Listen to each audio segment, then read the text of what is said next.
So today is the second Sunday of Easter, which has been instituted as the Feast of Divine Mercy for the Universal Church during the canonization itself of Sister Faustina by St. John Paul II. In fact, St. John Paul II himself called this Sunday Divine Mercy Sunday.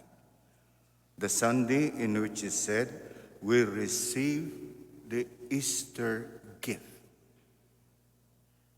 And what is that Easter gift he is talking about? He's talking about the special gift.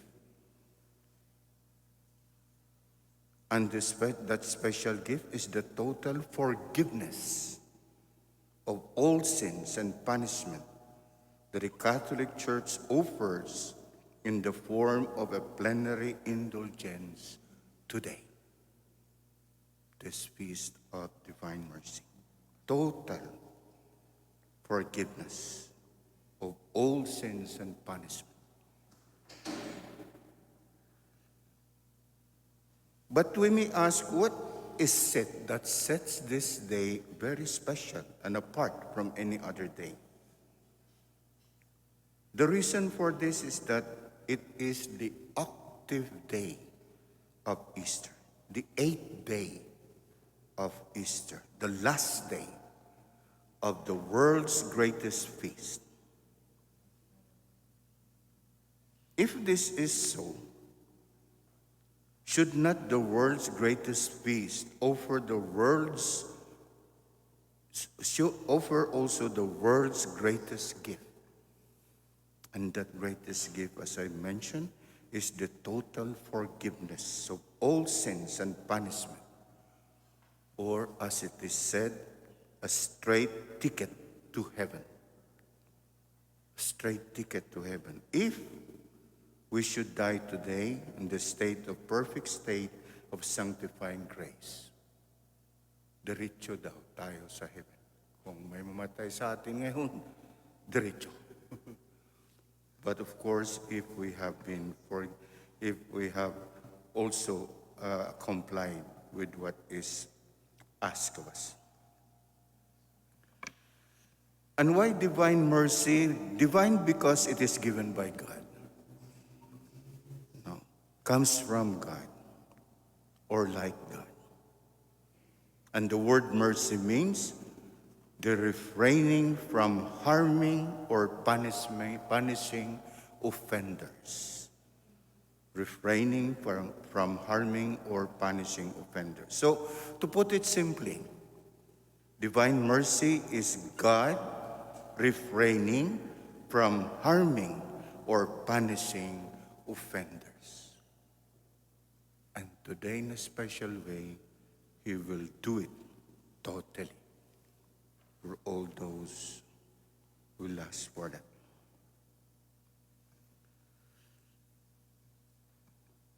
In the Old Testament, their most important feast was called the Day of Atonement.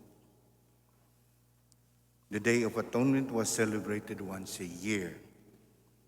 God instructed Moses that on this day, the Jews would observe this feast by afflicting themselves and by offering animal blood sacrifices. Afflicting themselves, doing all kinds of penances.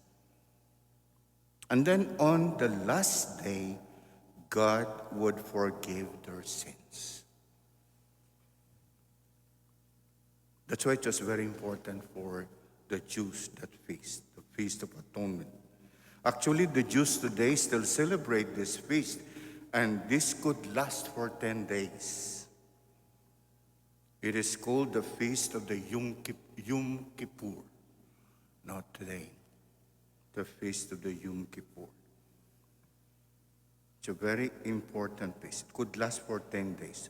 Now, we in the Catholic Church, the Catholic Christians, celebrate Easter for at least 8 days. That's why we have these octave days.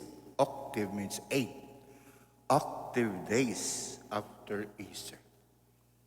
So that's why today is the last day. Pwede pa akong mag-celebrate Easter, happy Easter sa lahat. So, this Feast of Divine Mercy is like our modern day fulfillment of the Atonement Day, the Day of Atonement. It is for us an annual preparation for judgment, an annual feast to get perfectly all right with God, perfectly right with God. That is why today, two very beautiful sacraments are highly recommended by the church and through the recommendation in the visions that Faustina received. Confession and Holy Eucharist. Both of them are sacraments of love and sacraments of mercy. Both sacraments comprise the fount of mercy. That's why those two sacraments are highly recommended for today. Now, in our situation today, this might not be easy, but just the same, it's good to be aware of these two.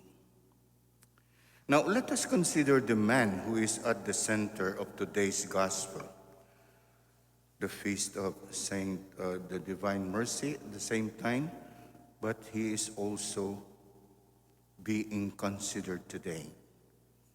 Thomas. Our church is named after Thomas the Apostle. He is the one, the twin, Thomas the twin. Like all the other disciples, Thomas was also a beneficiary of the divine mercy. You know that at the height of Jesus' passion, when he was arrested, all those guys, all those who were with him, the disciples, the apostles, they all ran away, except John. Except John. But then they continued to kind of group together every now and then to maintain their community, to maintain their group. Unfortunately, after the death of Jesus, Thomas fled. Thomas fled from the company of the other disciples, meaning he left the community for a while. And there's a nice lesson for this. When we have problems sometimes, when we have difficulties, when we are in trouble, the first thing we do is leave the community, leave the church, leave the parish.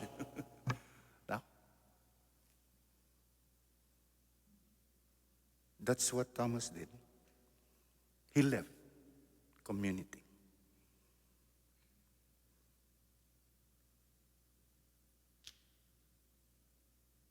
So the disciples continued to meet, except Thomas, to maintain their community.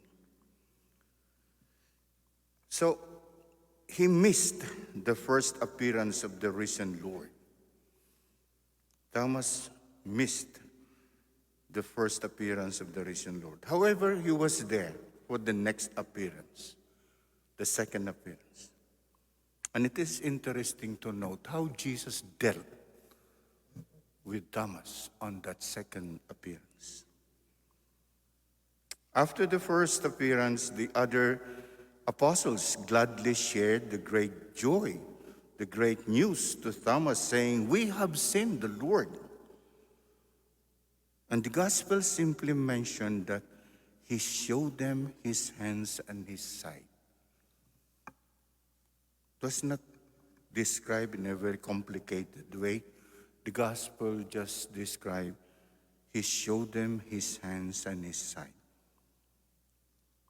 It is as if the gospel wanted to tell us that the disciples, it was enough for them to recognize Jesus through his wounds. It was enough for the disciple to recognize Jesus through his wounds. Thomas wanted the same thing. He wanted to see the marks of the nails in his hands. That's why his demand that unless he also would see those marks of the nails in his hands and his feet and touch the wound of his side, he would not believe. That's how he expressed his doubt. Unless makita niya lahat na to, and then he will believe. So indeed, at the second appearance, Thomas was around. And Jesus granted Thomas what he wanted to see. And the first thing Jesus did was to show him his wounds. To show him his wounds. Jesus felt no need to hide those wounds kasi yun ang proof niya of his love for them and his love for mankind. They were the wounds that the good shepherd suffered in defending his flock from the wolf. He then invited Thomas to touch those wounds. Sabi niya, come here. Then do what you want to do.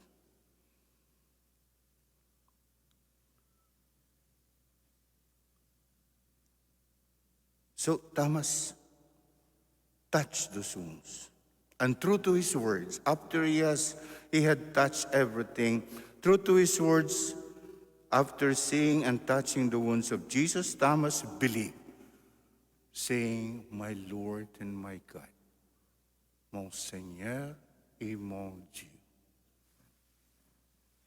One day. It's a nice reminder for us every time we come to church.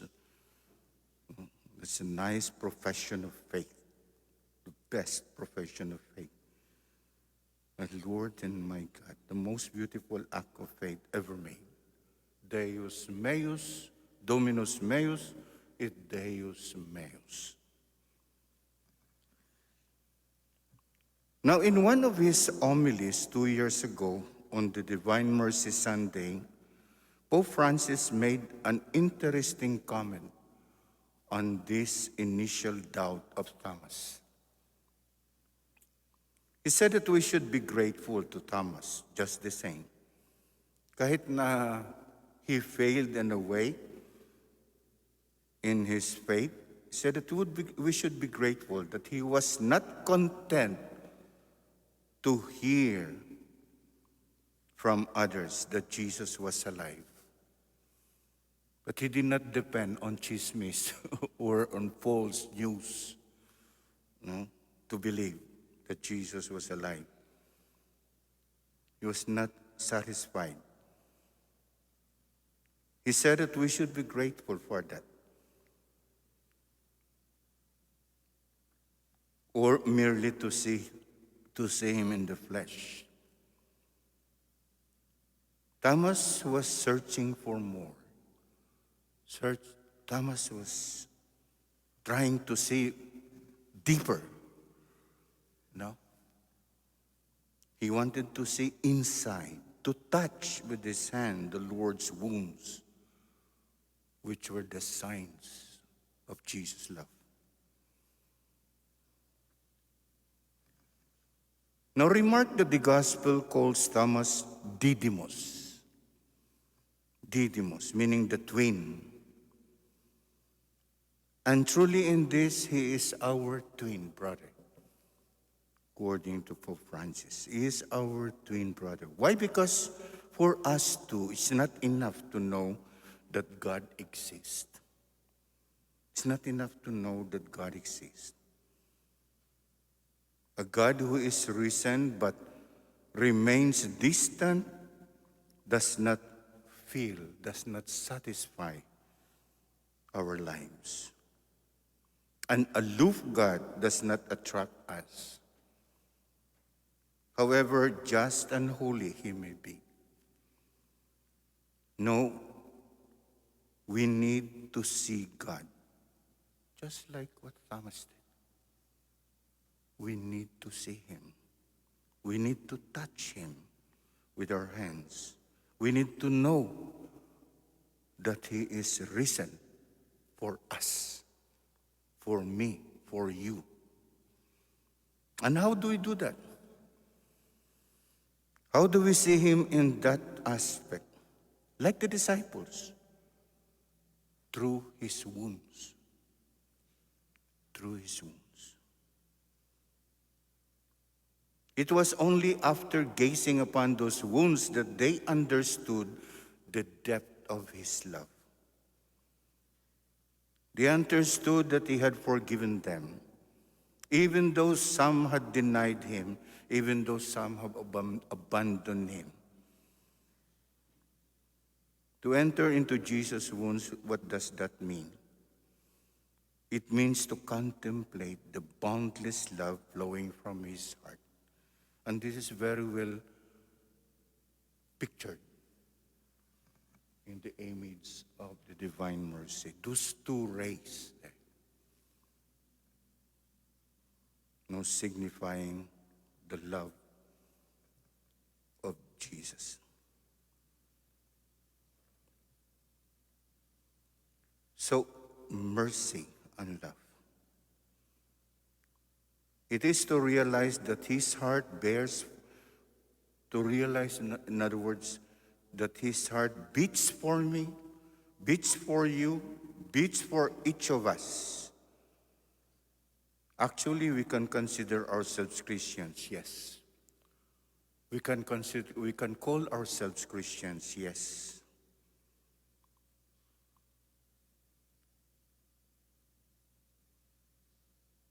And speak about many beautiful values of our faith, yes. But like the disciples, we need to see Jesus by touching his love. By touching his love. Only in this way can we go to the heart of the faith and, like the disciples, find peace and joy beyond all doubt. It was only after Thomas saw the wounds of Jesus that he cried, "My Lord and my God." But in truth, Thomas himself was the wounded one. Thomas himself was the wounded one. First of all, as I said, he left the community. And every time we leave the community because of a disappointment, because of a misunderstanding or whatever, that's what happens. We become unhappy. It's not the community that becomes unhappy. We become unhappy. And that's what happened to Thomas. The big mistake he made was that he left the community, stayed away from the community. He was wounded by grief. He was wounded by loneliness. He was wounded by doubt and despair. In his pain, he wanted to be alone. He wanted to be, to set himself aside and far from others. But even though his wounds were invisible, they were very real. And Jesus knew that. Jesus saw that. It was visible to Jesus. He was able to see them. It was, in fact, he who touched Thomas' wounds and so made him whole and well again.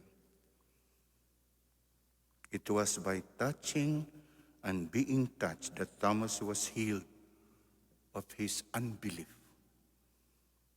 as well as of his other wounds. So, my dear friends, it is by showing our wounds, by touching and being touched, that we are also healed. The human heart is healed only by the presence of another human being who understands human pain. And this is important, because sometimes we tend to distance ourselves from others in times of this kind of difficulties. That should be the opposite. We should try to stick together. That's why the importance of community in our life, the importance of family, the importance of community. Just always remember, our God is a God of community. It's a God of community. That's why He sent His Son into the world to gather back the dispersed children of God into one family, into one community. Yun ang mission of Jesus when He was sent as a missionary, the first missionary in the world, to gather together the dispersed children of God into one family. So the world today is full of doubting Thomases. They will come to believe Jesus. They will not come to believe Jesus, rather, unless they can touch Jesus' wounds and see the radiance of His face. But this can happen only if Jesus is also seen to be alive in His followers. And who are those followers? Tayo. No? Tayo. Jesus has to be alive in each one of us. Amen.